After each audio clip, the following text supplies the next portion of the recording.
agricultura como causante de la disminución, digamos, de los recursos hídricos a nivel mundial, consumo elevadísimo de agua, de la erosión de los suelos, del cambio climático, porque dicen pues los tractores, incluso hasta las vacas producen gases de efecto invernadero. Entonces hay campañas de que ya no comamos carne, sino comamos unas cosas hechas de lenteja o de frijol que parecen carne, pero no saben a carne. Bueno, cosas así.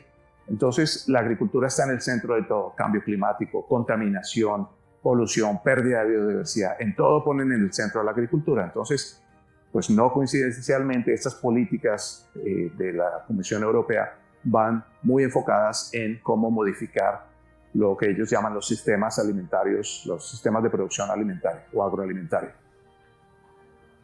Entonces veamos qué ha venido sucediendo con este Pacto Verde Europeo, pero también desde más atrás con este tipo de políticas de la visión europea de la agricultura.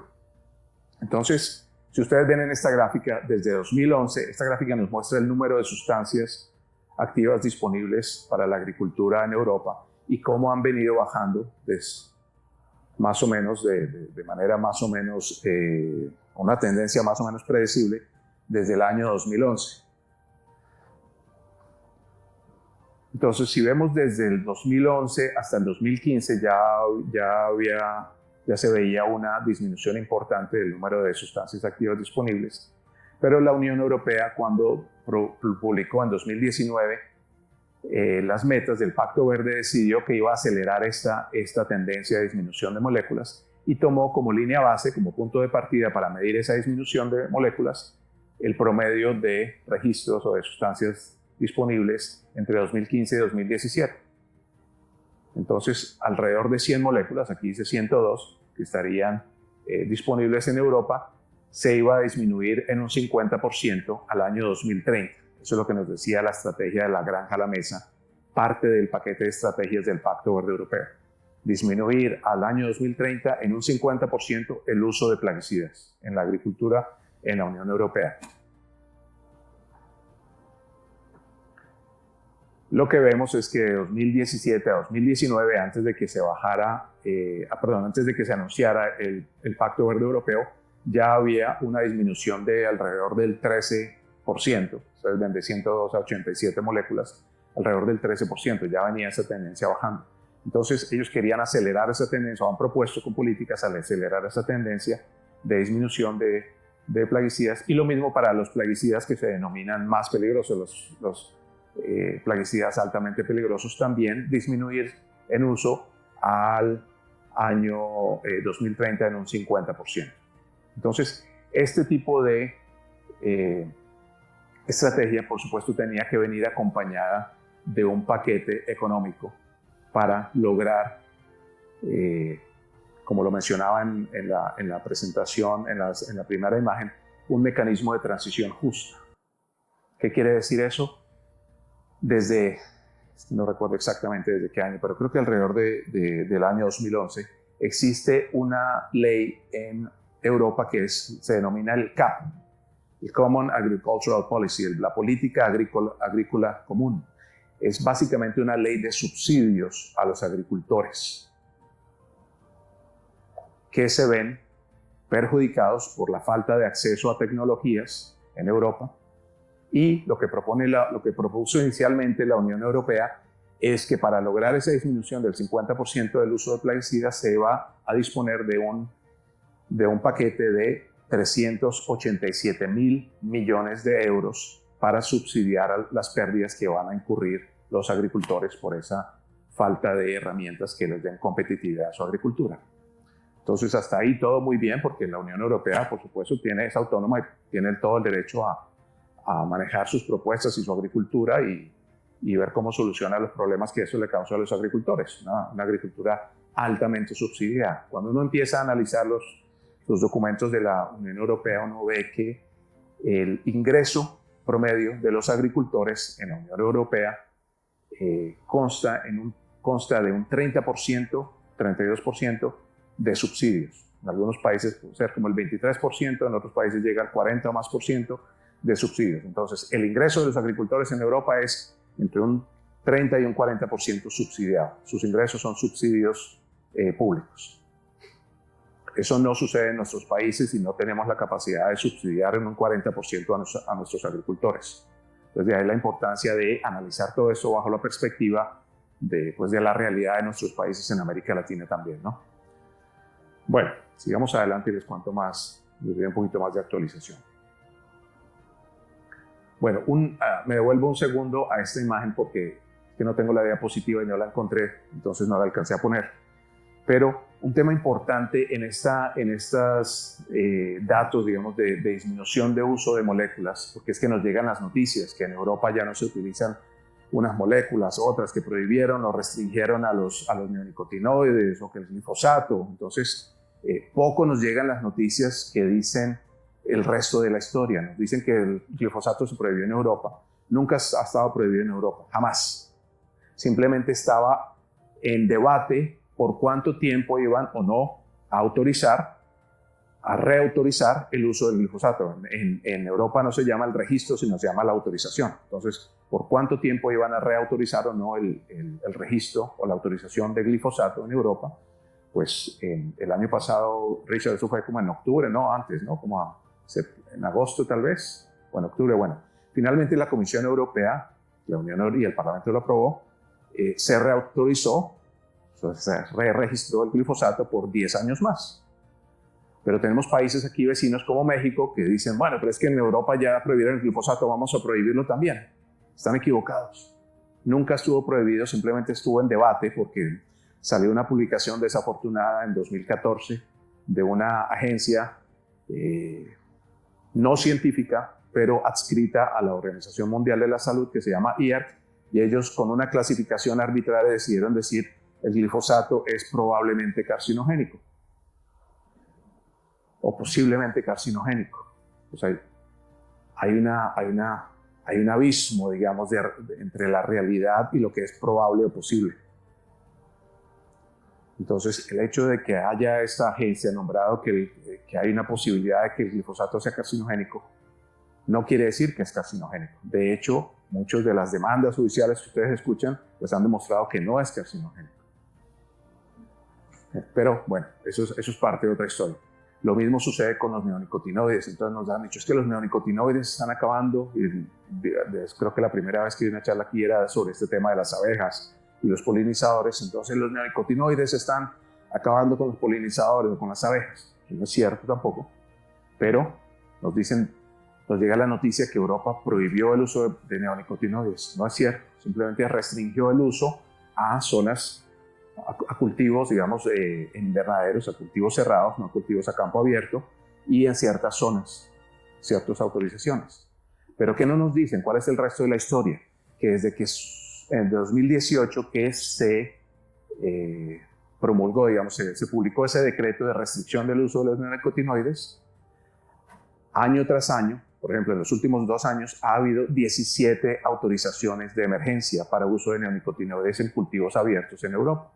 En España, en Italia, en diferentes países de la Unión Europea más agrícolas, están solicitando autorizaciones para seguir aplicando los neonicotinoides en el campo como lo hacemos en el resto de países del mundo. Pero esas noticias no nos llegan, eso no nos los cuentan las organizaciones o las personas que quieren asustarnos con el uso de sustancias químicas o el uso de plaguicidas en la agricultura. Ellos simplemente nos dicen, eso está prohibido en Europa, por lo tanto usted lo tiene que prohibir aquí también. No es cierto, nos estamos engañando y nos estamos, como decimos en Colombia, nos estamos disparando en el pie, sí, tratando de imitar lo que hacen los europeos, como si ellos fueran más inteligentes o más competentes que nosotros, imitando sus acciones regulatorias en nuestros países que tienen una agricultura y un entorno, digamos, ecosistémico, agroecosistémico completamente diferente al de Europa, donde tenemos más plagas, donde tenemos climas no temperados, sino más tropicales y subtropicales. Claro. Déjame terminar la idea. Donde tenemos estos climas, prescindir de moléculas porque decían en Noruega o en Finlandia o no sé en dónde que no las necesitan. Pues no, aquí sí las necesitamos. Sí, ¿cuál es tu pregunta, por favor?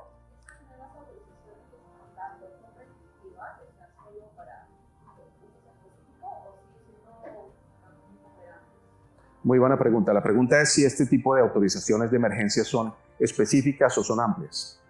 Es muy buena pregunta, son específicas. Año tras año, los cultivadores el azúcar en Europa no es de caña como por acá, por estos lados, sino es de remolacha. Entonces los cultivadores de remolacha piden que les autoricen el uso de neonicotinoides para remolacha y así para diferentes cultivos. Lo hacen por cultivo y por uso. Por cultivo y por uso. Pero como les digo, son decenas de autorizaciones de emergencia en los últimos 2 o 3 años.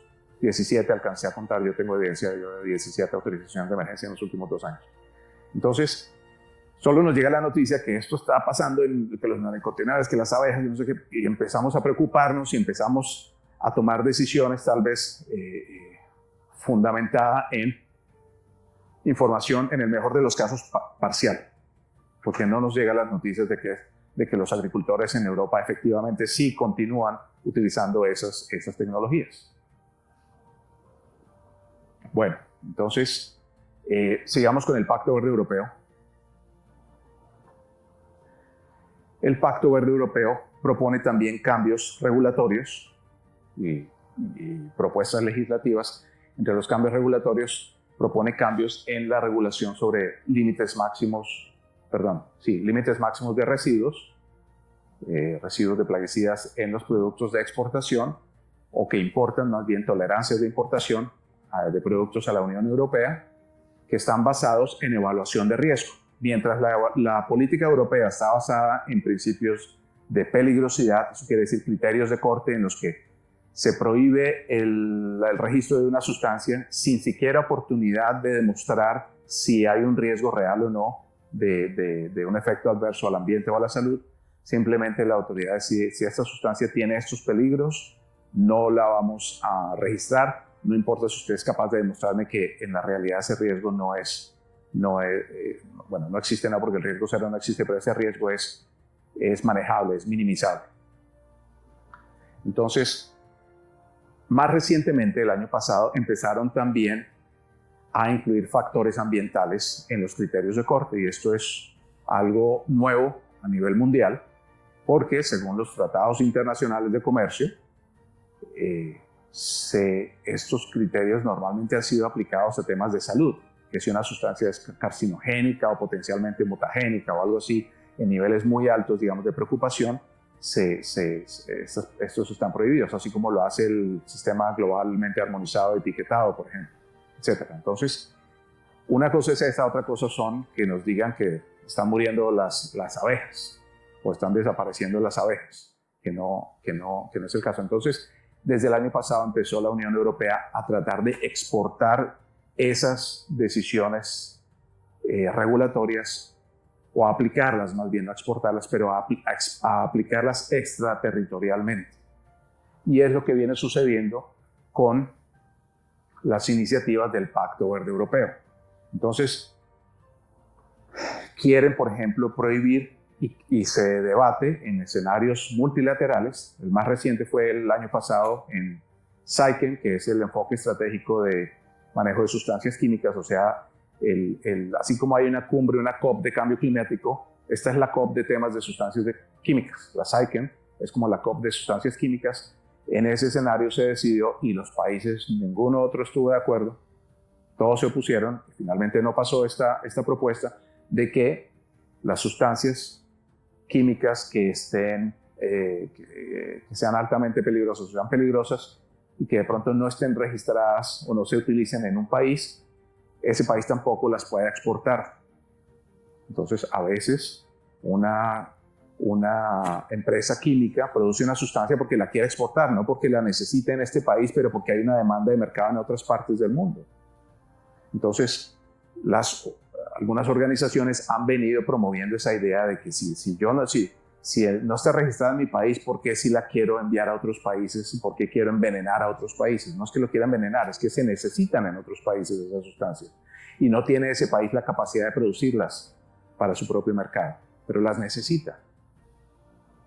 Entonces, es como si nos dijeran, no vamos a autorizar la venta, la exportación de teléfonos celulares a Latinoamérica, porque los teléfonos celulares, cualquier peligro, sí es cierto, nos quitan el sueño, nos dan ojeras como la mía por estar pegados a la pantalla mucho tiempo, lo que sea, pero como si nos dijeran, pues como esto es una tecnología peligrosa, pues no la vamos a exportar. y no tienen derecho a tenerla en América Latina, el celular. Si no lo saben producir, de malas. Entonces, algo similar sucede con el tema de las sustancias químicas. Entonces, ellos vienen con una iniciativa desde el año 2020 de una diplomacia verde. Entonces, es posible, no estoy seguro, pero es posible que ustedes, las autoridades de Perú, se hayan reunido en más de una ocasión en estos últimos 3-4 años con representantes de la Unión Europea para contarles sobre las propuestas del Pacto Verde Europeo y sobre cómo ellos quieren que otros países alrededor del mundo sigan el ejemplo de Europa y apliquen medidas, digamos, regulatorias similares. No nos cuentan que reservan 1 trillón, porque luego aprobaron eso, 1 trillón de euros de subsidio para los agricultores. Eso sí no lo cuentan y no lo van a compartir ese trillón de euros con los agricultores de América Latina. Eso son para los agricultores de Europa.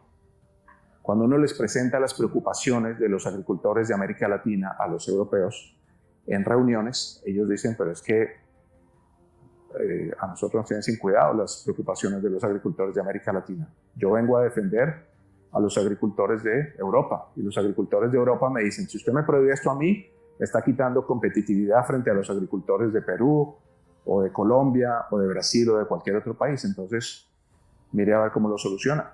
Entonces, la Comisión Europea y la Unión Europea han tratado de exportar esas mismas condiciones regulatorias a otras regiones. Absolutamente injusto, porque nuevamente no son las mismas sustancias y no tienen las mismas plagas ni los mismos requisitos de los cultivos que en zonas tropicales que los que tienen los cultivos en Europa.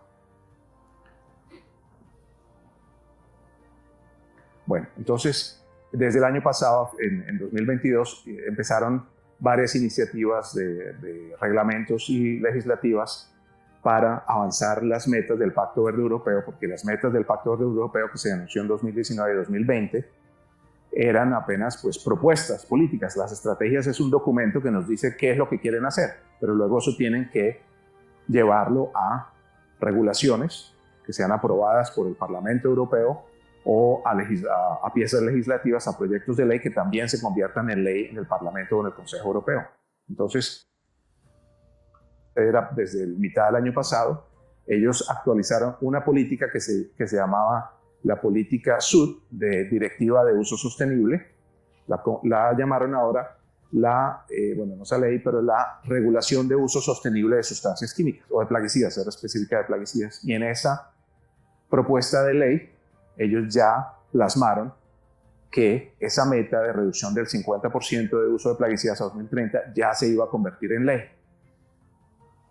Cuando esto empezó ya a volverse serio, no solamente una propuesta política o un aviso, digamos, de prensa, una nota de prensa, sino realidad, pues los agricultores de Europa empezaron a preocuparse. Que dijeron, bueno, ¿qué es lo que van a prohibir? Y cuando empezaron a ver lo que iban a prohibir y que iban a seguir perdiendo competitividad, a pesar de la cantidad de subsidios que le está ofreciendo la Comisión, los miles de millones de euros en subsidios, o cientos de miles de millones de euros en subsidios que le estaba ofreciendo la Comisión Europea a los agricultores, ellos dijeron, no, esto no es suficiente. No es suficiente, en primer lugar, porque pues en otras regiones del mundo sí se van a poder utilizar esas tecnologías. Pero también nos van a seguir ahorcando como agricultores en nuestra labor, digamos, de subsistencia. Entonces no llegaron mucho esas noticias acá, pero más recientemente las empezamos a ver. Desde diciembre empezaron los agricultores de Alemania a marchar por las hermosas autopistas de Alemania hacia Berlín, cientos de miles de tractores, a bloquear las plazas y las calles y las instituciones públicas en Alemania, pidiendo al gobierno alemán que se opusiera a este tipo de iniciativas de la Comisión Europea. Recordemos que en Europa todos los miembros de la Unión Europea, que son 27 miembros, toman las decisiones comunitariamente. Entonces los agricultores alemanes fueron al Parlamento alemán a decir, opónganse a eso. No se demoraron mucho en seguir el ejemplo de los agricultores de Francia, marchando por los Campos Elíseos, o los de Italia, o más recientemente los de España, de tal manera que no le quedó una opción. Bueno, cuando empezó a verse este malestar, en el mes de noviembre, ya los parlamentarios de del Parlamento Europeo decidieron que no apoyaban ese proyecto de ley, que no había un acuerdo político. Ellos vieron, pues, con el termómetro metido en la población general y en el público, se dieron cuenta que esto no tenía tanto respaldo público. Cuando se enfrentaron a la realidad de falta de competitividad, inseguridad alimentaria, consecuencias económicas impredecibles, se dieron cuenta que esto no tenía el consenso político y empezaron a perder apoyo político dentro de la Comisión Europea. El Parlamento Europeo decidió no apoyar el proyecto de ley, se lo pasó al Consejo Europeo, que podía aprobarlo por encima de la decisión o la recomendación del Parlamento Europeo o rechazarlo y devolvérselo a la Comisión Europea. Entonces la presidencia de la Comisión Europea, un día antes que lo votara el Consejo Europeo y probablemente lo rechazara también, decidió retirar ese proyecto de ley. Eso sucedió el día 6 de febrero. Entonces eso estaba casi que fresquito, salió del horno. Eso, por supuesto, no nos lo han contado, no ha venido ninguna organización o persona a decirle a la autoridad, no, ya eso no está pasando en Europa. Ya esos temas de plaguicidas altamente peligrosos y disminuir el uso de plaguicidas en la agricultura, eso ya no va a pasar. Nadie ha venido a advertirles a ustedes eso, pero sucedió y está sucediendo. Entonces, la Unión Europea y los agricultores en la Unión Europea alcanzaron a prevenir el posible daño económico y en la seguridad alimentaria y en otros indicadores que iba a generar este tipo de políticas, no solo en la Unión Europea, sino a través de esta diplomacia verde también en otras regiones, porque resulta que la Unión Europea estaba y todavía sigue seguramente muy empeñada en que en otras regiones del mundo se tomen este tipo de decisiones regulatorias, de decisiones prohibitorias. Entonces, eso es lo que en eso va, digamos, la parte de actualización del Pacto Verde Europeo. Pero no termina ahí la historia, porque de todos modos yo les venía diciendo, esto viene desde 2009, esto no solo es el Pacto Verde Europeo. Las políticas restrictivas europeas a la agricultura vienen de por lo menos 10 años antes de que se propusiera el Pacto Verde Europeo. Entonces, esto continúa y vamos a seguir viendo que año tras año esa cantidad de moléculas disponibles en Europa va a seguir disminuyendo con o sin Pacto Verde Europeo, de pronto un poquito más lento, porque el Pacto Verde Europeo quería acelerar la transición y más bien quería como ayudar a posicionar a Europa como líder global en estos temas, pero realmente esto continúa. Entonces vemos que año tras año las autoridades europeas siguen revisando si necesitan o no varias sustancias químicas en la agricultura, y las que ellos ven que no necesitan simplemente pues pasan una de varios escenarios. Uno es que el fabricante decida ni siquiera enviarlo a registro, porque dice, bueno, pues no tengo mercado en Europa o no me interesa venderlo en Europa o hay condiciones adversas de mercado, entonces simplemente no lo envío. O las autoridades europeas deciden que nuevamente, que los agricultores, que no hay una gran demanda por esos productos o que no se van a necesitar en Europa, entonces simplemente no la registran, no la autorizan. No quiere decir que la prohíben, simplemente que no está registrada. Pero las organizaciones van a decir, eso está prohibido en Europa. No es que esté prohibido, es que simplemente no está registrado. Pero el hecho de que no esté registrado también quiere decir, a nivel comercial, que las sustancias, por la misma regulación europea, que no están registradas en Europa, no tienen límites máximos de residuos. En otras palabras, que el límite máximo de residuos es prácticamente cero.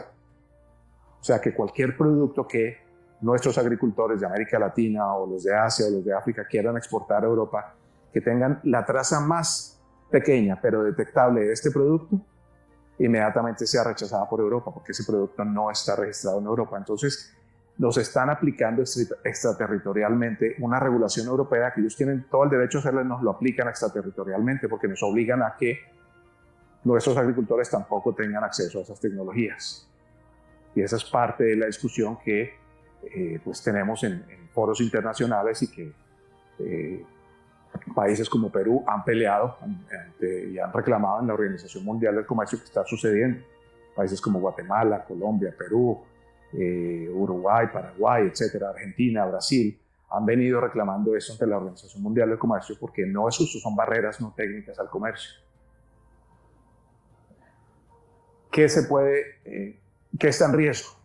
Pues que cada vez nuestra agricultura, que sí depende de estas tecnologías, No quiere decir, por supuesto, que no queremos que se utilicen otras tecnologías. Por eso en los programas de entrenamiento se le enseña a los agricultores que utilicen conceptos de buenas prácticas agrícolas, de manejo integrado de plagas, que busquen alternativas y que cuando ya no tengan otras opciones utilicen las sustancias químicas. Pero antes hay otra cantidad de tecnologías que les ayudan a prevenir las pérdidas por plagas. Entre esas, por ejemplo, los bioplaguicidas, prácticas culturales, control mecánico, bueno, culturales, etc. Entonces, las exportaciones de América Latina hacia Europa, o más bien de Centroamérica a Sudamérica, que es la primera columna que vemos ahí, hacia Europa, ascienden casi a 24.000 millones de euros al año. Estos son datos del 2021. Si sumamos a México y el Caribe, que no hacen parte de esta columna, porque son parte de lo que está allá como Norteamérica y Caribe, serían poco más de 1.000 millones de euros adicionales, o sea, más de 25.000 millones de exportaciones de América Latina y el Caribe hacia Europa van a verse en riesgo. No quiere decir que todo se va a acabar de un día para otro, pero que poco a poco esos 25.000 millones van a irse disminuyendo, va a ir mermando el Producto Interno Bruto de nuestros países porque tenemos menos mercado para nuestros productos. ¿Cómo se ve eso en cada uno de los países de la región? Y particularmente cómo afectaría eso a Perú. Los tres principales países que exportan productos agrícolas a la Unión Europea son, en orden de tamaño de mercado, Brasil, en primer lugar, Argentina en segundo lugar y en tercer lugar, Perú. Fuera de esos dos países gigantes, Perú es tal vez la potencia de exportaciones más grande que tiene el resto de la región de Centroamérica, Sudamérica. Entonces, en Perú, o desde Perú, se exportan más de 2.000 millones de euros anualmente de productos, principalmente hortofrutícolas o café, por ejemplo, entre otros. Entonces, ustedes ven en esas columnas azules está el valor de las exportaciones de los países y en las columnas rojas está el volumen de las exportaciones en toneladas. Entonces, sumadas todas las exportaciones de América Latina, me falta el indicador, el eje a la derecha que nos indique el volumen, pero sumadas todas las exportaciones de América Latina a Europa son más de 50 millones de toneladas de alimentos que reciben de nuestros países, los europeos. Entonces ellos mismos saben y se dieron cuenta, y eso es parte del rechazo que ha tenido las propuestas del Pacto Verde Europeo en Europa. Ellos mismos saben que no son autosuficientes en la producción de alimentos. Y aquí hay una discriminación por países y por tipos de productos, por tipos de cultivo. Como no se lee muy bien, más bien les pongo esta tablita. Simplemente les quiero mostrar que aquí Perú tiene una columna altísima de hortofrutícolas. Son algo así como 1.750 millones, si vemos el eje aquí, de exportaciones hortofrutícolas a la Unión Europea. Aquí lo vemos más claramente en esta tabla, los números. Aquí está Perú, perdón que no lo resalté, pero aquí está Perú. En el volumen de exportaciones, café, frutas, hortalizas, etc. Si vemos los tres principales productos son más de 1.500 millones de euros al año. Si vemos el total de exportaciones potencialmente afectadas son casi 2.000 millones de euros de exportaciones anuales según una consultoría que se llama Bryan Christie que publicó un reporte en 2021. Entonces son nuevamente casi 2.000 millones de exportaciones que están en riesgo actualmente y podrían verse afectadas en los próximos años por pérdidas de límites máximos de residuos en las exportaciones a Europa. Entonces aquí lo que vemos es cuál sería el efecto principalmente para los países o bloques que tienen acuerdos comerciales con la Unión Europea. Entonces la Comunidad Andina tiene un acuerdo comercial con la Unión Europea que está vigente desde 2013, desde el año 2013. Inicialmente el primer país que lo aplicó fue Perú, el 1 de marzo de 2013, luego se unió Colombia en agosto de 2013, pero en 2017 se adhirió a este acuerdo comercial. Aquí vemos las principales importaciones agrícolas a la Unión Europea desde la Comunidad Andina en el año 2021. Y vemos que el principal renglón aquí son frutas tropicales y frutas hortalizas, especies, nueces, etc. Otro importante aquí son, aquí está el frutas tropicales, por aquí está el café. El color naranja es el café y este color azulito son otros frutos cítricos y tropicales. Entonces, la comunidad andina es particularmente, parte de Brasil o Argentina, uno de los principales exportadores y una de las regiones que podría verse mayormente afectada por este tipo de políticas de restricción a la agricultura en la Unión Europea. El caso de Mercosur es particular porque, pues, por cuestiones políticas, la Unión Europea rechazó la propuesta de acuerdo comercial cuando estaba Jair Bolsonaro de presidente, pues reclamando preocupaciones ambientales, decidieron que no firmaban con Brasil y en general con los países del bloque de Mercosur no hay un acuerdo específico.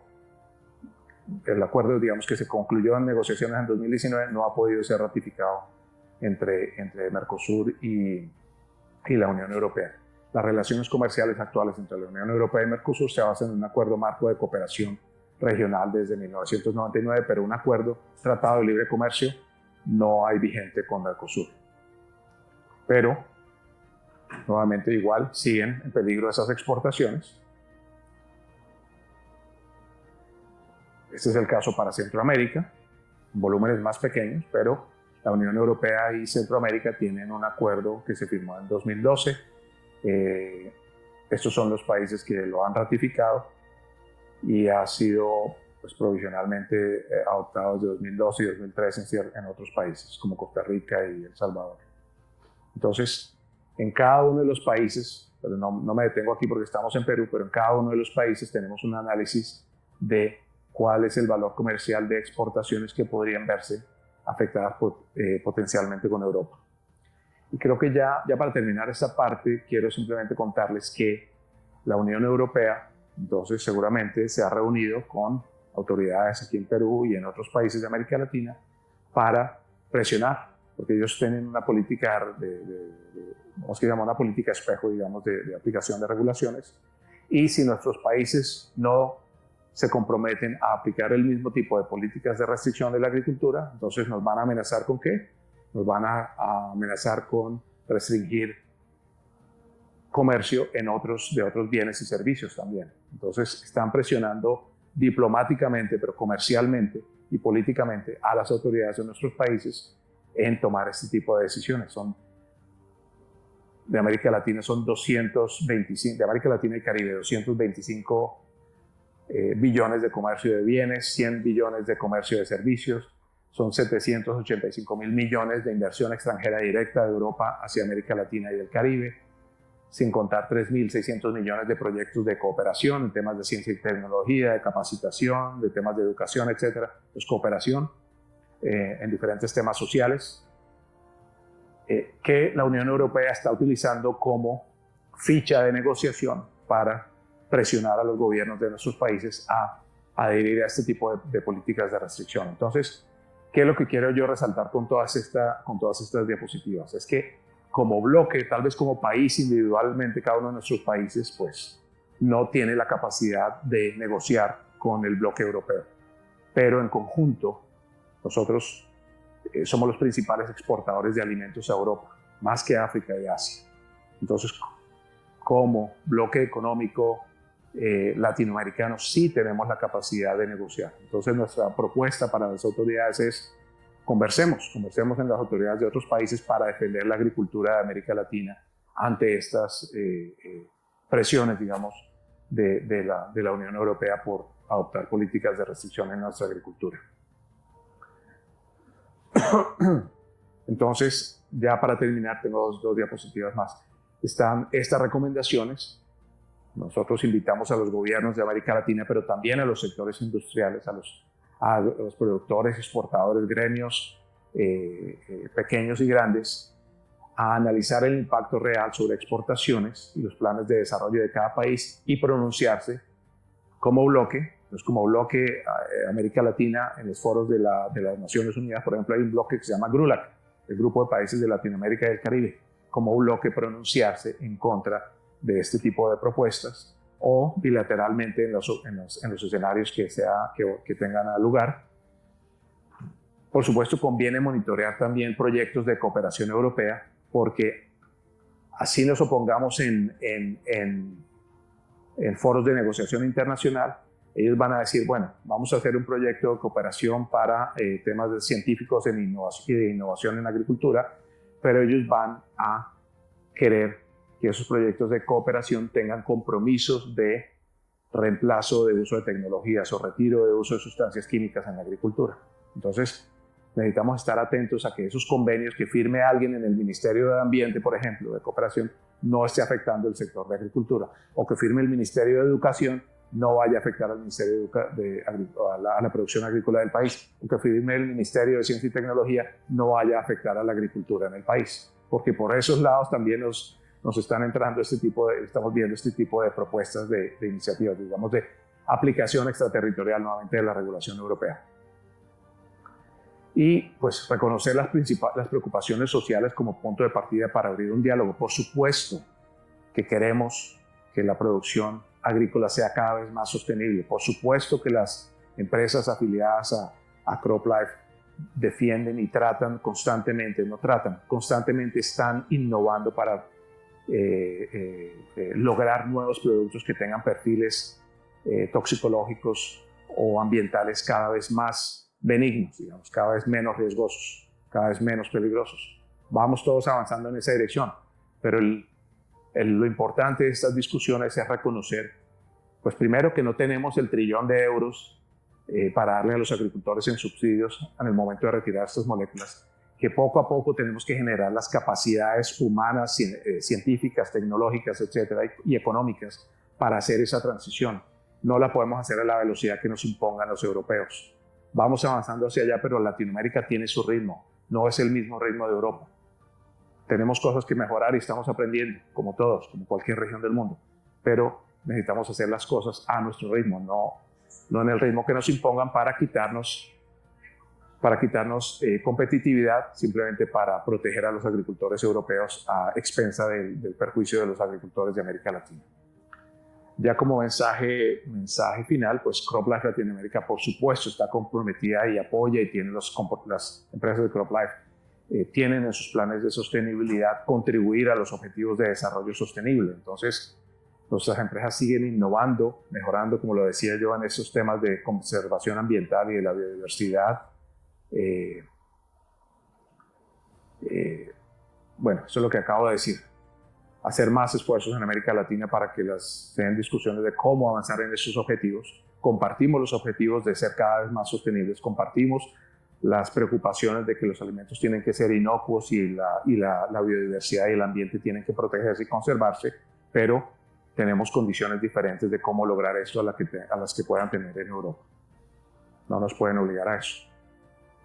Entonces, ya como conclusiones de esta presentación, pues lo primero es que las políticas de la Unión Europea sobre agricultura, biodiversidad y ambiente van a buscar rutas alternas. Ahora que el Pacto Verde se les está desmoronando a la Comisión Europea, pues ellos van a continuar buscando rutas alternas de cómo restarle competitividad a los agricultores para proteger a los agricultores subsidiados de Europa.